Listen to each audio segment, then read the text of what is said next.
ओम शांति। आइए आज हम 30 मई की मुरली सुनते हैं। कल 29 मई की मुरली में भगवान ने हमें बताया कि याद से याद मिलती है, यानी कि जब हम परमपिता परमात्मा को याद करते हैं तो परमात्मा कहते हैं तुम बच्चों को भी मेरी कशिश होती है। इसलिए बाबा ने कहा याद से याद मिलती है।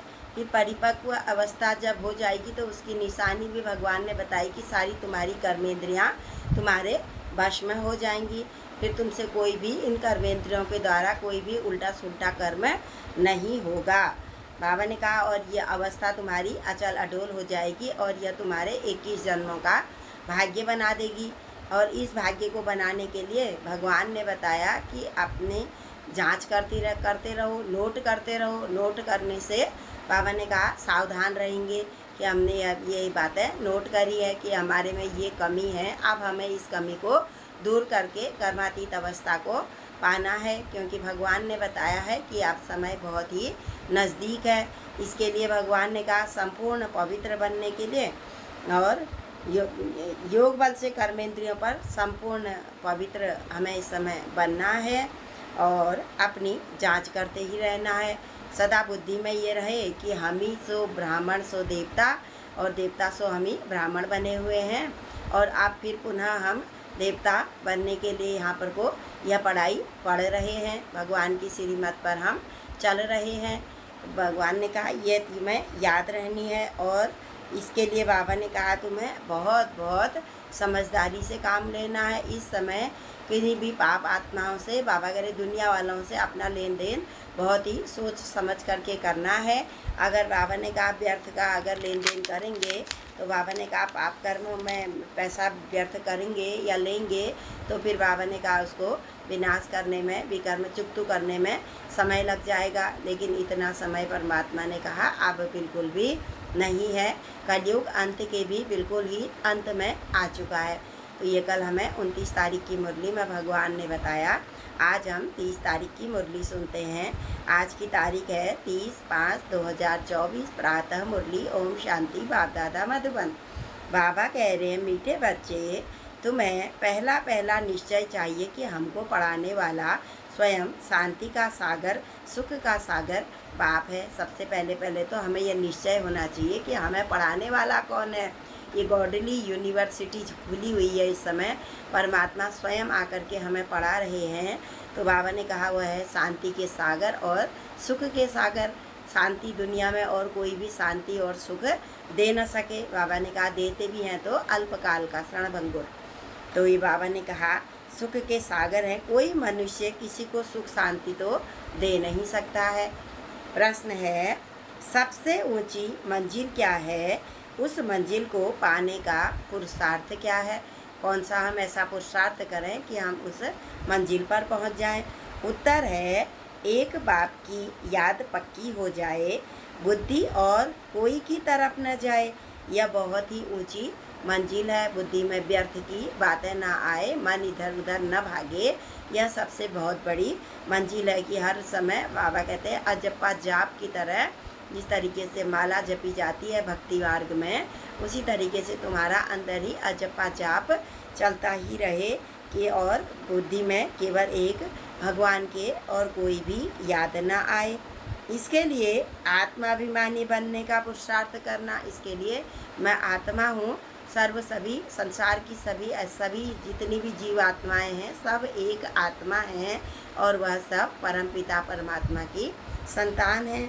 ये अवस्था ज़रूर चाहिए तो सब विकारी ख्यालात फिर ख़त्म हो जाएंगे। आत्मा समझेंगे तो सारे विकारी ख्यालात, लोभ मोह अहंकार काम क्रोध जो गीता में कहा है ये सब तुम्हारे शत्रु हैं, वह सब ख्याल में भी नहीं आएंगे। बुद्धि का भटकना फिर बंद हो जाएगा। बुद्धि को काम मिल जाएगा तो बुद्धि का भटकना बंद हो जाएगा। देह के तरफ बिल्कुल दृष्टि न जाए, यह मंजिल है। इसके लिए आत्म अभिमानी भव। परमात्मा हमें वरदान भी दे रहे हैं आत्म अभिमानी भव। धारण करने के लिए मुख्य सार है मुरली से। पहला पॉइंट है ज्ञान से अपनी दृष्टि का परिवर्तन करना है। आत्म अभिमानी बन विकारी ख्यालात समाप्त करने हैं। किसी भी विकार की बांस न रहे। थोड़ा सा भी, जरा सा भी मनसा वाचा कर्मणा भी बाबा ने कहा बांस विकारी ख्यालात न रहें। देह तरफ बिल्कुल दृष्टि न जाए। हरे की आत्मा प्रकृति के बीच में चमकती हुई आत्मा को देखें, देह की तरफ बिल्कुल भी दृष्टि न जाए। दूसरा है बेहद के बाप ही हमें पढ़ाते हैं। सदा यह याद रहे कि बेहद के बाप ही हमें पढ़ाते हैं। ऐसा पक्का निश्चय हो तब याद मजबूत होगी। ध्यान रहे माया निश्चय से जरा भी हिला न दे। अपनी खुद ही जांच करते रहनी है कि माया तुम हमें बिल्कुल भी निश्चय से न हिलाए।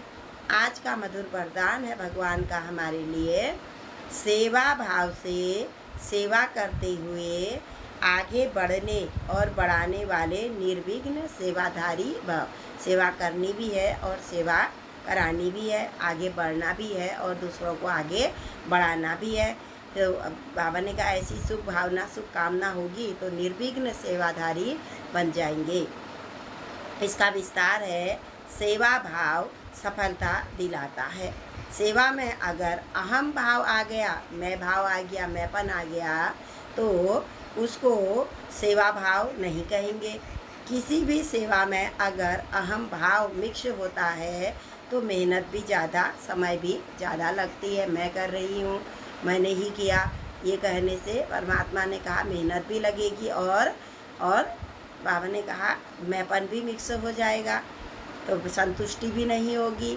इसलिए कराने वाले करा रहे हैं, करनहार हम किए जा रहे हैं। ये सब सदा स्मृति में रखना है। सेवा भाव वाले बच्चे स्वयं भी आगे बढ़ते और दूसरों को भी आगे बढ़ाते हैं। दूसरों को भी आगे बढ़ाने में उन्हें खुशी होती है।